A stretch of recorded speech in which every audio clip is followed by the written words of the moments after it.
Selamat pagi guru-guru hebat seluruh Indonesia. Kembali lagi pada kesempatan ini bersama saya Sulpisi Sapulung untuk menelaah materi tentang Merdeka Belajar.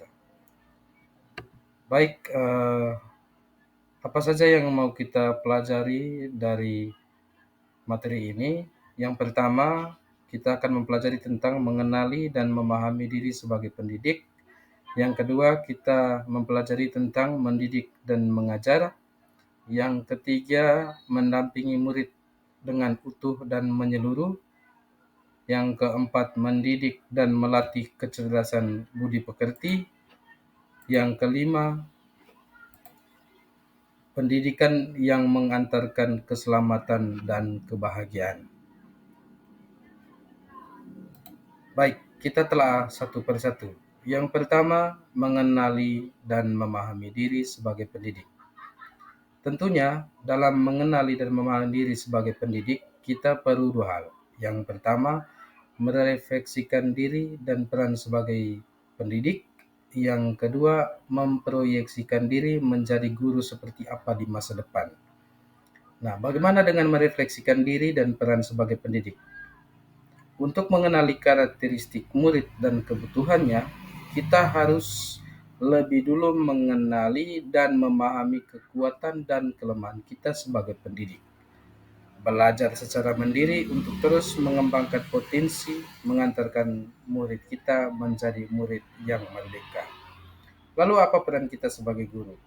Guru sebagai penuntun, motivator, fasilitator, sekaligus penggerak arah transformasi pendidikan yang berpihak pada murid.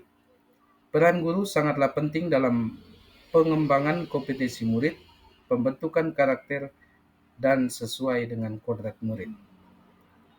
Yang kedua, bagaimana dengan memproyeksikan diri menjadi guru seperti apa di masa depan?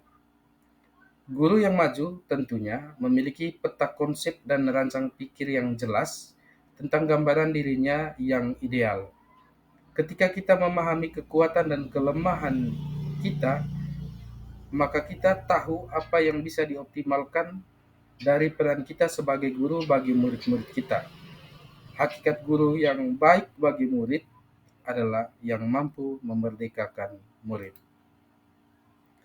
Lalu kita telah yang kedua, mendidik dan mengajar.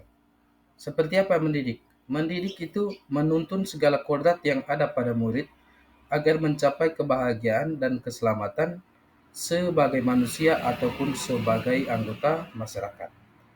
Lalu yang kedua, mengajar. Mengajar merupakan proses pendidikan dalam memberi ilmu kecakapan hidup anak secara lahir maupun batin. Jadi dalam ini kita memperhatikan tentang mendidik menyeluruh, pendidikan selama 1 abad, dan menjadi manusia secara utuh. Lalu yang berikutnya, mendampingi murid dengan utuh dan menyeluruh. Apa yang kita perlu perhatikan? Yang pertama, kodrat murid, dan yang kedua adalah asas trikon. Dalam hal kodrat murid, kita perlu memperhatikan 3 aspek, yaitu kodrat keadaan, yang kedua kodrat alam, dan yang ketiga kodrat zaman. Namun tentu bukan itu saja. Yang perlu kita telah dan kita perhatikan dalam mendampingi murid, yaitu asas yang diterangkan oleh Ki Hajar Dewantara, yaitu asas trikon, yang memuat tentang kontinuitas, konvergen, dan konsentris. Lalu berikutnya, bagaimana dengan mendidik dan melatih kecerdasan budi pekerti? Nah, tentunya kita memperhatikan yang pertama, budi pekerti. Budi merupakan ranah batin yang meliputi trisakti, yaitu cipta, rasa, dan karsa. Dan pekerti yaitu ranah batin yang akan menghasilkan suatu tenaga.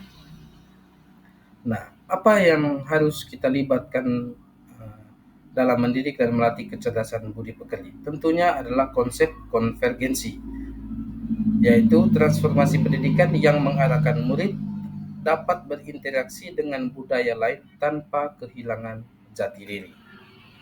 Dan yang terakhir, yaitu pendidikan yang mengantarkan keselamatan dan kebahagiaan. Tujuan akhir dari seluruh pendidikan yaitu keselamatan dan kebahagiaan murid hanya dapat dipenuhi dengan memahami peran guru melalui sistem EMANG.